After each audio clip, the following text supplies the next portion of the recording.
প্রবাসী বিনিয়োগকারীদের জন্য ব্যবসা সহজীকরণ। বাংলাদেশে পর্তুগালের দূতাবাস বা কনসুলার অফিস না থাকায় 50,000-এরও বেশি পর্তুগাল প্রবাসী, তাদের স্বজন ও ব্যবসায়ীরা ব্যাপক হয়রানির শিকার হচ্ছেন দীর্ঘদিন ধরে। বাংলাদেশ থেকে পর্তুগালে সরাসরি ফ্লাইট না থাকায়ও পোহাতে হচ্ছে দুর্ভোগ। নোবেল বিজয়ী ডক্টর মোহাম্মদ ইউনূসের নেতৃত্বাধীন অনন্তবর্তীকালীন সরকার কূটনৈতিক সম্পর্ক উন্নয়নের মাধ্যমে পর্তুগাল প্রবাসীদের এসব সমস্যার সমাধান করতে পারে। রবিবার পর্তুগালের রাজধানী লিসবনে ডক্টর মোহাম্মদ ইউনূসের প্রতি খোলা চিঠি শিরোনামে একটি আলোচনা অনুষ্ঠানে প্রবাসীরা এসব কথা বলেন।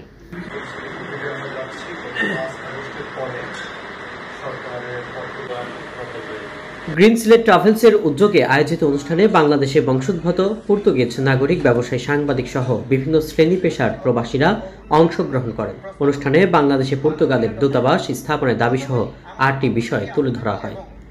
দাবি উপস্থাপন করেন অনুষ্ঠানের আয়োজক গ্রিন সিলেট ট্রাভেলসের স্বত্বাধিকারী আব্দুল হাকিম মিনহাজ।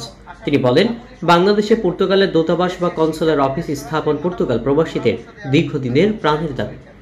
আন্তর্জাতিক ব্যক্তিত্ব ডক্টর মোহাম্মদ ইউনূস এ বিষয়ে উদ্যোগ নিলে এটি অবশ্যই বাস্তবায়ন হতে পারে। তাই মাননীয় প্রধান উপদেষ্টার কাছে আমরা কূটনৈতিক সম্পর্কের উন্নয়ন সহ কয়েকটি বিষয়ে জোরালো দাবি জানাচ্ছি। পর্তুগাল বাংলা প্রেস ক্লাবের সভাপতি রনি মোহাম্মদ বলেন, এর আগে 3 জন মন্ত্রী প্রতিমন্ত্রী পর্তুগাল সফর এবং প্রতিনিধি দলের বাংলাদেশ সফরের মাধ্যমে বাংলাদেশে পর্তুগালের দূতাবাস স্থাপনের ব্যাপারে আলোচনা হয়, কিন্তু পরবর্তীতে তার বাস্তবায়ন হয়নি।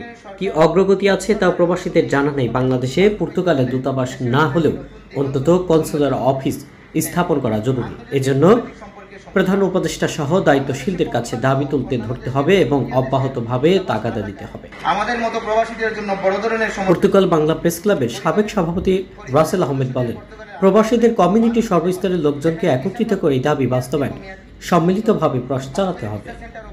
অনুষ্ঠানে অন্যান্যদের মধ্যে আরও উপস্থিত ছিলেন ব্যবসায়ী জিল্লুর রহমান, বর্তমান সহসভাপতি এস.এম. আজাদ, সাবেক সাধারণ সম্পাদক শহীদ আহমেদ প্রিন্স, প্রবাসী মোহাম্মদ আব্দুর রহিম মোহাম্মদ, রফিক উদ্দিন, নয়নদেব, নাজমুল হাসান, ফয়সল আহমেদ, আবুল হোসাইন, আব্দুল গফফার, সিরাজ হক শিপন, নিজামুর রহমান টিপু, ফয়জুর রহমান, রুহুল আমির প্রমুখ।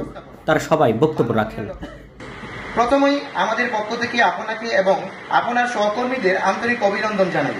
আমাদের প্রিয় বাংলাদেশ তত্ত্বাবধায়ক সরকারের দায়িত্বভার গ্রহণ করায় আমরা অত্যন্ত আশাবাদী। আপনি সম্প্রতি এক বক্তৃতায় দেশের শিক্ষার্থীদের সরাসরি মতামত পরামর্শ দেওয়ার জন্য উৎসাহিত করেছেন, যা আমাদের গভীরভাবে অনুপ্রাণিত করেছে। এই চিঠির মাধ্যমে আমরা আমাদের দেশ ও জাতির কল্যাণের জন্য কিছু গঠনমূলক প্রস্তাবনা দিতে চাই।